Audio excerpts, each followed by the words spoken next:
എല്ലാം കുറച്ച് താമസിച്ചിട്ടാണ് കേട്ടോ ഉണ്ടാക്കുന്നത്. കാപ്പിയൊക്കെ ദേ ആവുന്നതേ ഉള്ളൂ. ചുക്ക് കാപ്പിയാണ് ഉണ്ടാക്കുന്നത്. കാരണം വെച്ച് കഴിഞ്ഞാൽ മോനൊക്കെ തൊണ്ടക്ക് നല്ലൊരു ബുദ്ധിമുട്ടുണ്ട്. അപ്പോൾ അതേ ചുക്ക് പൊടി കേട്ടോ, അതേ ചുക്ക് കാപ്പി ഉണ്ടാക്കണേന്.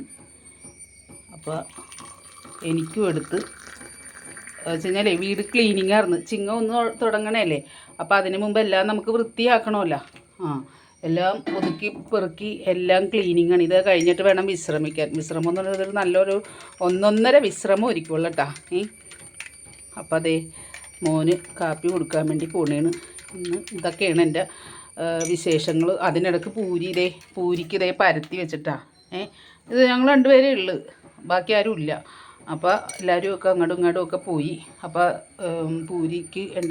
പൂരി ഉണ്ടാക്കാൻ പോണേൽ ദേ പയർ തോരൻ, പിന്നെ മീൻകറി ഇച്ചിരി ഇരിപ്പുണ്ട് കേട്ടോ, അത് വേണമെങ്കിൽ എടുക്കാം. ഇത് പയർ തോരൻ ഉണ്ടാക്കി വെച്ചു. അപ്പോൾ ചൂടോട് കൂടി പൂരി ഉണ്ടാക്കിയാലാകുമല്ലോ. അപ്പോൾ പൂരിയുടെ എടുത്തപ്പോഴത്തേക്കൊണ്ടല്ല പൂരി ചപ്പാത്തി പലക ഒടിഞ്ഞു പോയിന്ന്. ചപ്പാത്തി പലക ഒടിഞ്ഞു പോയപ്പോൾ ഇപ്പം ഇനി ചപ്പാത്തി പലക അന്വേഷിച്ച് കിടക്കാൻ പറ്റൂലല്ലോ. അപ്പോൾ ദേ വടിയുണ്ട്. ഇപ്പം ഞാൻ എന്ത് ചെയ്യുന്ന ഒരു സ്റ്റീൽ പാത്രം എടുത്ത് കമത്തി വെച്ച് ഞാൻ ഇതിൻ്റെ അകത്ത് ഉണ്ടാക്കും. വല്ലഭന് പുല്ലുവായതും അതാണ് സ്ത്രീ കേട്ടോ. ഇതൊക്കെ പല വീട്ടിലുമൊക്കെ എമർജൻസിക്ക് ചെയ്യുന്നതാണ്. ഇനിയിപ്പോൾ ചിങ്ങം ഒന്നല്ലേ, അപ്പോൾ അതിന് മുമ്പ് ഒരു പുതിയ ചപ്പാത്തി പലക വീട്ടിലോട്ട് വരും. പിന്നെ അടുക്കളയിൽ ഇടാനായിട്ട് 2 ചെറിയ ചവിട്ടി വേണം. ചിങ്ങം ഒന്നല്ലേ, എല്ലാം നന്നായിട്ടിരിക്കട്ടെ അല്ലേ. അപ്പോൾ ഇതൊക്കെയാണ് കേട്ടോ എൻ്റെ മൂകാംബിക കാച്ചി എണ്ണയുടെ വിശേഷങ്ങൾ. ഓക്കെ.